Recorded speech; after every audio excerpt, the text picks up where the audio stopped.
जगन्नाथ में भी देखो, पहले के समय ऐसा था, बद्रीनाथ हरे मनुष्य जा नहीं सकता था, बड़ा दुर्लभ तीर्थ था। गया है, बद्रीनाथ है, बड़े कोई सांसारिक वासनाओं को सुख भोग करके बुढ़ापे में कभी तीर्थ यात्रा चले जाते थे। तीर्थ यात्रा जाते समय जो है ये भी मन में सोचते थे कि जो आ भी सकते हैं नहीं भी आ सकते, कोई आने की गारंटी नहीं। उस बद्री का आश्रम में कोई वहां रहते नहीं थे, कभी कोई दर्शन करने को चले गए। अब ये वहां पर जो है कथा करते तो ये कथा सिर्फ नारद जी को प्राप्त हो गई। हरिद्वार क्षेत्र उत्तराखंड से नीचे उतर करके हरिद्वार क्षेत्र में सौनकादि ऋषि ने कहा कि वहां सारे ऋषि सभी को जो है कथा प्राप्त हो जाए, इसलिए चलो हरिद्वार क्षेत्र में चलते हैं, वहां पर ये कथा करते हैं। तो हरिद्वार क्षेत्र में आकर के सुंदर मंच बनाया गया, कथा की सुंदर तैयारी की। सनत कुमार चारों भाई आसन में विराजमान हो गए। नारद जी बन गए हैं श्रोता, यजमान बन गए हैं, सनत कुमार वक्ता बने हुए हैं। तो 3 आसन और लगाए गए, किसके लिए? भक्ति, ज्ञान और वैराग्य के। उन आसनों को लगा करके भक्ति देवी का आवाहन किया है, भक्ति देवी तुम्हारे कष्ट को दूर करने के निमित्त मैं ये श्रीमद् भागवत कर रहा हूं, आइए विराजमान हो। ज्ञान वैराग्य को लेकर के आइए विराजमान हो। ज्ञान वैराग्य भक्ति देवी आकर के आसन में बैठ गए, परंतु देखा किसी ने नहीं। सभी संतगण हरिद्वार में बहुत भीड़ इकट्ठी हो गई, कथा प्रारंभ हुई। सनत कुमार जी के मुखार विंद से जहां पर कथा हो रही, क्या आनंद नहीं है, सुंदर कथा चलती है। तो सनत कुमारों ने कहा कि यह श्रीमद् भागवत कथा ऐसी अमृत है, जो इसको ग्रहण करता है, इस अमृतमय कथा को पी लेता है, परम मुक्ति को प्राप्त हो जाता है। चाहे उसके जीवन में कितने भी पाप कर्म किए हो, वो परम मुक्ति को प्राप्त होगा। का ये मानवा पाप्यतस्तस्तु सर्वदा सदा दुराचारस्तविमार्गा क्रोधानि दत्ता कुटिलाश्च कामनी सप्ताह यज्ञे कलो पुनन्ति ते। जिस मानव ने पाप कर्म करके सर्वदा हर हमेशा पाप कर्म किया, दुराचारी है, हर हमेशा विमार्ग पर चला, जिसने कभी क्रोध को नहीं त्यागा, कामी पुरुष नरक योनि में जाता है। जो पाप कर्म करता है, मरने के बाद उसकी आत्मा को जगह नहीं मिलती है, वो फिर भूत योनि में आ जाता, पिशाच योनि में आ जाता, भूत पिशाच बन जाता है। इसलिए सनत कुमार जी ने कहा कि जो अपने ऐसे जिसकी आत्मा को मुक्ति नहीं मिल रही है, उसके निमित्त भी जो श्रीमद् भागवत कराता है, श्रीमद् भागवत श्रवण करता है, उसको भी परम मुक्ति मिल जाती है। जब सनत कुमारों ने कहा, नारद जी ने कहा कि नारद जी बोले कि महाराज बात हमारी समझ में नहीं आई,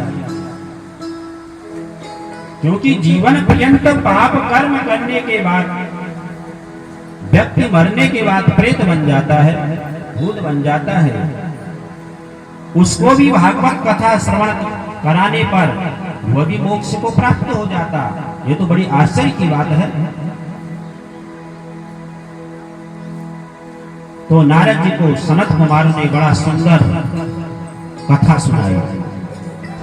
कहा कि हे नारद जी सुनो, उदाहरण के लिए आपको हम सुनाते हैं। अवश्य जो मर करके प्रेत योनि में चले जाता, भूत बन जाता है, उसको भी श्रीमद् भागवत कथा सुनाई जाए तो वह भी परम मुक्ति को प्राप्त हो जाता है। एक सुंदर व्याख्यान सुनाने लगे संत कुमार। कहा कि सुनो, उदाहरण के लिए आपको देते हैं किसकी मुक्ति हुई इस श्रीमद् भागवत से। तुंगभद्रा तटे पूर्वं उत्तमं यज्ञवाणा सधर्मेण सत्य संकर्मतत्परा। तुंगभद्रा नदी के किनारे एक बहुत सुंदर नगर था। उस नगर में जो है एक पंडित जी रहते थे, उनका नाम है आत्मदेव। आत्मदेव का शाब्दिक अर्थ होता है जिसने अपने आत्मा में भगवान देव के दर्शन कर लिए। आत्मदेव पंडित जी जो है बहुत कर्मी कांडी पंडित थे, बहुत ज्ञानी थे,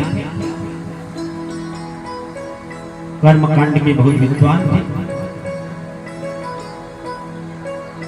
तो आत्मदेव पंडित जी की पत्नी का नाम है धुंधली देवी। जैसा नाम वैसा गुण, यथो नाम आता तो गुण, जैसा नाम होता वैसे गुण भी होते। ये धुंधली देवी कैसी है, अपने पति देव के सामने तो ऐसे भोली बन जाती है। आत्मदेव पंडित जी समझते हो मेरी जैसी पत्नी तो किसी को मिलता जाता है कि ऐसे पुत्र से होने में न होने में फायदा। पुत्र होकर के और प्राणत्व को प्राप्त हो जाता है, कुछ दिनों तक रोते हैं, फिर सोचते हैं मेरे कर्म में नहीं था, हुआ तो सही रहा ही नहीं। परंतु पुत्र हो जाएगा, पुत्र निकल जाएगा, कुल को डुबा देगा। ऐसे पुत्र से क्या करोगे? ऐसे पुत्र से न होने में फायदा होता है, इसलिए क्या करोगे पुत्र से? उस गोविंद को अपना पुत्र मानो, उस गोपाल को अपना पुत्र मानो। इस संसार की माया में मत पड़ो। आत्मदेव पंडित जी ने कहा संत महात्माओं के पास थोड़ा अपना दुखड़ा क्या सुनाया, बड़े ज्ञान उपदेश देने लगते हैं। कहा कि महाराज नहीं, आज मैं जब तक मुझे पुत्र प्राप्ति का वरदान आप नहीं दोगे, आप तो संत महात्मा हैं, संत क्या नहीं कर सकते हैं, संत सब कुछ कर सकते हैं। आज जब तक आप मुझे पुत्र प्राप्ति का वरदान नहीं देंगे, मैं आपके पास ही अपने प्राणों को त्याग दूंगा। संत महात्मा ने कही तो बड़ी बात होगी, ये कहीं अपने प्राणों को त्याग देगा, कहीं हमें भी ब्राह्मण हत्या लग जाएगी, ये तो बड़ा अनर्थ हो गया। संत महात्मा जी ने देखा, मस्तक रेखा देखी, कहा कि आत्मदेव ब्राह्मण देखो, तुम्हारे जीवन में जो है 7 जन्म तक पुत्र का सुख तो मैं नहीं है, इसलिए मेरी बात मानो, आप उस गोविंद को अपना पुत्र मान लो, उस गोविंद के पुत्र मान करके सेवा करो, तुम्हारा कल्याण हो जाएगा। आत्मदेव ब्राह्मण रोने लगे, कहा कि नहीं,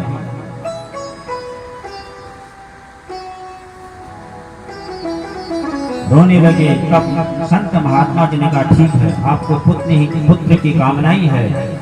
मुंचा ज्ञानम प्रजा रूपम बलिष्ठा कर्मणो गति विवेकम तु समासाद्य प्रज संसार सारम। कहा कि आपको पुत्र ही चाहिए। संत महात्मा जी को आई दया, अपने झोली में हाथ डाला, एक फल निकाला, कहा कि हे पंडित जी जाओ, ये फल अपनी पत्नी को खिला देना, तुम्हारा सुंदर पुत्र होगा, परम ज्ञानी होगा, तेजस्वी होगा। पंडित जी ने संत महात्मा जी के चरणों में प्रणाम किया, अपने घर आ गए। अपनी पत्नी धुंधली को आवाज लगा रहे, धुंधली कहाँ हो, देखो आज मैं तुम्हारे लिए क्या लाया हूं। दौड़ करके आए, क्या जो लाए हैं, देखा फल दिया। कहा फल, मैं जो सोच रही कि कोई हार लाए हैं, कोई मेरे बड़े भी कोई चीज ऐसी चिल्ला रहे हैं, तेरे लिए क्या लाए हो, फल लाए हो। अरे ये कोई साधारण फल नहीं है, ये संत महात्मा जी ने दिया है। इस फल को ग्रहण करोगे तुम्हारा सुंदर पुत्र होगा, इसलिए तुरंत इस फल को ग्रहण करो। तुमने कहा होने तो बड़ा, क्योंकि संत महात्मा की बात झूठी नहीं हो सकती। कहीं इस फल को मैंने खाया मैं गर्भवती हो जाऊंगी। मैंने सुना गर्भवती में तो बड़ा दुख भोगना पड़ता है, इसलिए कहा ठीक है ठीक है। उनके सामने बड़ी भोली बन गई, ठीक है पंडित जी, इसको मैं अवश्य ग्रहण करोगे, परंतु अभी मैंने न स्नान किया, न कुछ घर का चौका बर्तन करती हूँ, स्नान करूंगी, भगवान का पूजन करूंगी, उसके बाद फल खाऊंगा, ऐसे थोड़ी खा दूंगा। पंडित जी ने कहा बात तो ठीक है। फल दे दिया धुंधली देवी को। पंडित जी अपने यजमानी में चले गए। अब सोचने लगी इस फल का क्या करूं, कहीं इस फल को खाऊंगी गर्भवती हो जाऊंगी, कैसे मैं बहुत दुख भोगना पड़ता है। इतने में ही सोच रही थी, उसकी एक सहेली थी, सहेली आ गई। कहा कि अरे धुंधली क्या सोच रही हो, पुत्र की प्राप्ति होगी कर, परंतु इस फल को मैं कहीं खा लूंगी, संत महात्मा की बात झूठी नहीं हो सकती, कहीं मैं गर्भवती हो गई, तुझे तो पता है ना कितना कष्ट भोगना पड़ता है, तो मैं भाग पाऊंगी, कहीं घर में आग लगी तो न मैं दौड़ पाऊंगी, न भी उसमें मर जाऊंगी, मुझे कोई उपाय बताओ। सही ने कहा देखो संत महात्मा ने प्रसाद दिया है, इसको पालो, कि आपका कोई पुत्र नहीं है, अवश्य आपका पुत्र होगा, ऐसा क्यों सोचती हो। बहुत समझाया, धुंधली के उस समझ में नहीं आई। सहेली को सारा धन है ना, मेरे तो 6 बच्चे हैं, उनको खाने पीने के लिए भी अन्न नहीं है मेरे पास, अभी 7वां होने वाला, आप चिंता मत करो, मेरा जो 7वां पुत्र होगा ना मैं तुम्हें दे दूंगी, तब तक तुम्हारे पति बड़े भोले वाले हैं, उनको ऐसे ही कहो कि मैं गर्भवती हो गई हूँ, मैंने फल खा ली। मेरी बहन बड़ी अच्छी बात बताई, वाह वाह वाह। कहा कि ठीक कहा, बहन चली गई। अब जो है कहा कि बहन इस फल का क्या करूं। देखो संत महात्मा की बात सच कहां तक है। ब्राह्मण के घर में गाय थी, 6 वर्ष से वास थी, उस गाय को फल खिला दिया और आत्मदेव ब्राह्मण आए, उनसे बहुत कहने लगे अब मैं गर्भवती हो गई हूँ, महसूस हो रहा है। आत्मदेव ब्राह्मण बहुत प्रसन्न हो गए, खुश हो गए, आनंदित हो गए।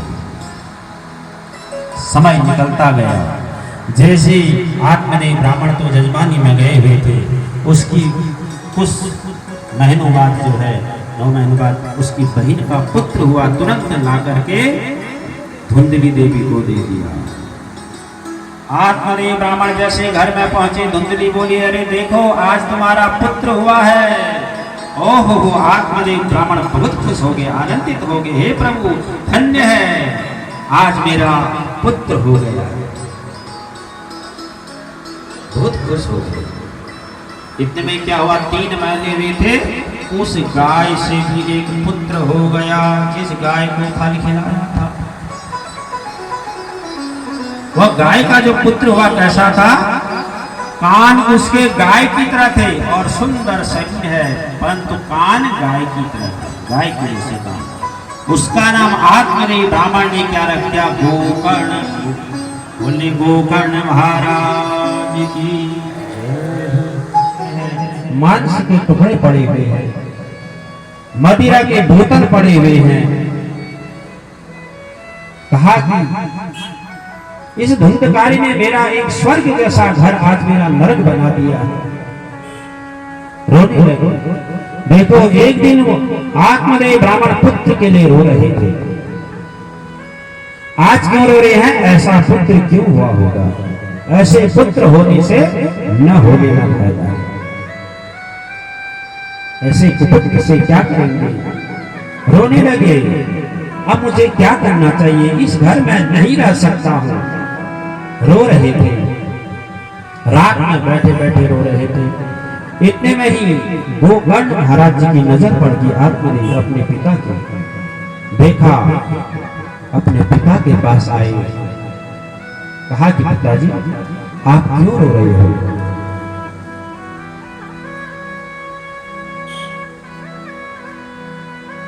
आत्मदेव ब्राह्मण ने कहा कि हे गोकर्ण, आप तो सब कुछ जानते हैं। देखो मेरे पुत्र इस धुंधकारी ने मेरा स्वर्ग जैसा घर आज नरक बना दिया है। सारे जितने मेरे घर का धन था, सुंदर सुंदर बर्तन थे, सब उसने बेच दिए हैं। सब जुए में हार गया है। ऐसे पुत्र को लेकर मैं क्या करूंगा? ऐसे कर्म मैंने क्या किए होंगे? बहुत विलाप करने लगे। गोकर्ण महाराज जी ने अपने पिता को समझाया, कहा कि हे पिताजी, मैं एक बात आपसे कहता हूं। यह शरीर के प्रति हमारा जो देहाभिमान है, यह शरीर मेरा है, इतना सुंदर शरीर है, कभी इसका मान नहीं करना चाहिए।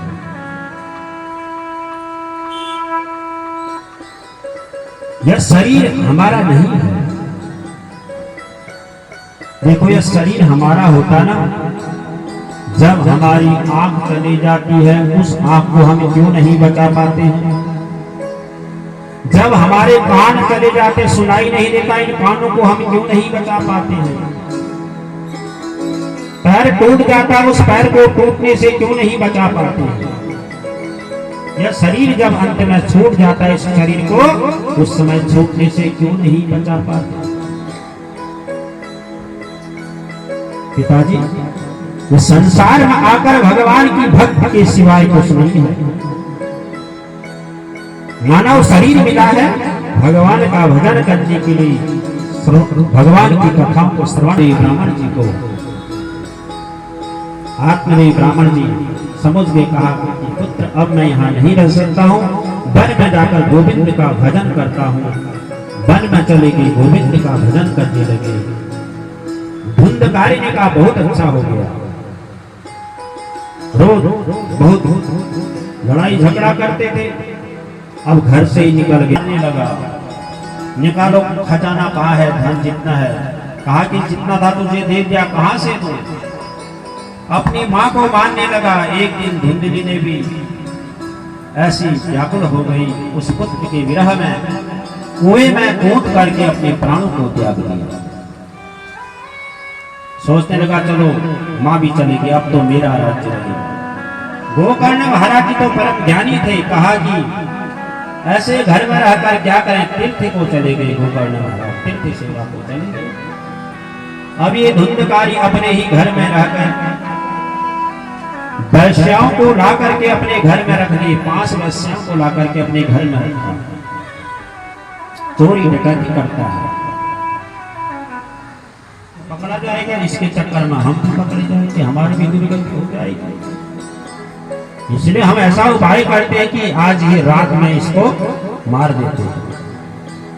उन 5 वैश्याओं ने क्या किया? उसका सारा धन छीन लिया, जले हुए लकड़ी उसके मुंह में डाल दिया और धुंधकारी को वहां पर मार दिया, और वैश्याएं वहां से चले गई। अब ये वहां पर जो है ये धुंधकारी प्रेत बन गया है। नमोस्तु वैश्वानर जात वेदसे ममेत अर्घं प्रतिग्रह देव देवादिदेवाय नमो नमस्ते। इस मंत्र से रोज भगवान सूर्य नारायण को एक लोटा जल अवश्य चढ़ाना चाहिए। मंत्र नहीं भी आता है ना, ओम सूर्य देवाय नमः। इस ऐसा बोल करके अवश्य भगवान सूर्य नारायण एक लोटा जल चढ़ाए। क्यों? हम सूर्य भगवान के क्या हैं? ऋणी हैं। रोज सूर्य भगवान आकर के प्रकाश देते हैं, तभी हम जीवित रह सकते हैं। एक दिन सूर्य नारायण नहीं आएंगे ना, हम जीवित नहीं रह सकते। जीव जंतु सब अपने अपने कर्मों में लग जाते हैं, हम भी अपने कर्मों में लग जाते हैं, रात में सोई रहते हैं। इसलिए सूर्य भगवान को प्रतिदिन जल अवश्य चढ़ाना चाहिए। गोकर्ण महाराज ने सूर्य भगवान को जल चढ़ाया, भगवान सूर्य नारायण से प्रार्थना की थी, हे सूर्य भगवान, आप तो प्रत्यक्ष देवता हैं, आप ही हमें मार्गदर्शन कीजिए, आप ही बताइए मैं अपने भाई के मुक्ति के लिए क्या करूं, क्या उपाय करूं, मुझे बताइए।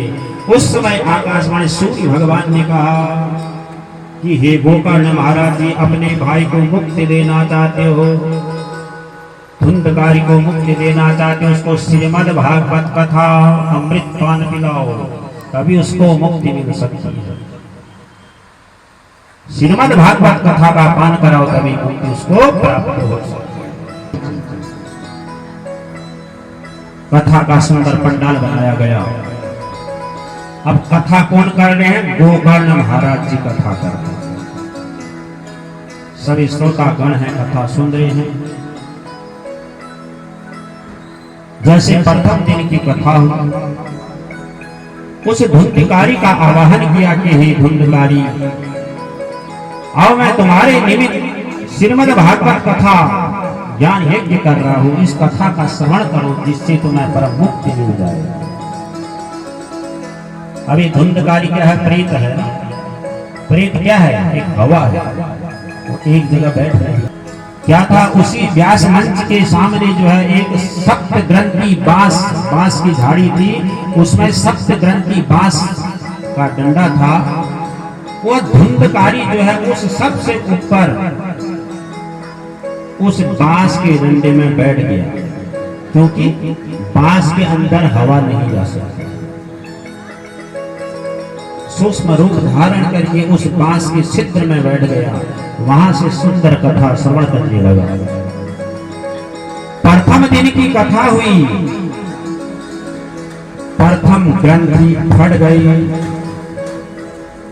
दूसरे दिन की कथा हुई, दूसरी ग्रंथि फट गई।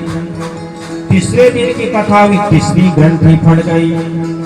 ऐसे ही 7 दिन में जब वह सप्ताह ज्ञान यज्ञ पूर्ण हुआ, 7 गांठ फट करके सुंदर दिव्य देवी धारण करके धुंधकारी जो है प्रकट हो गया।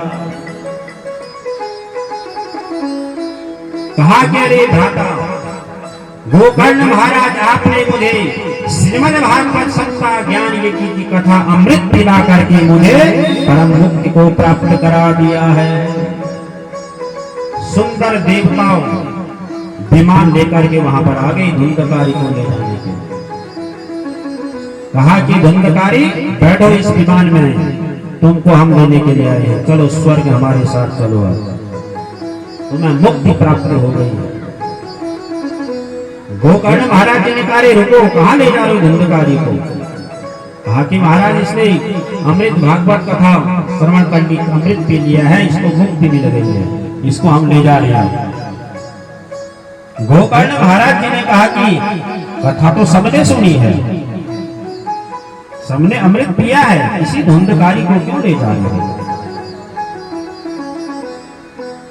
इसलिए श्रोताओं कहा गया, कथा में 3 प्रकार के श्रोतागण होते हैं। 3 प्रकार के श्रोता होते हैं।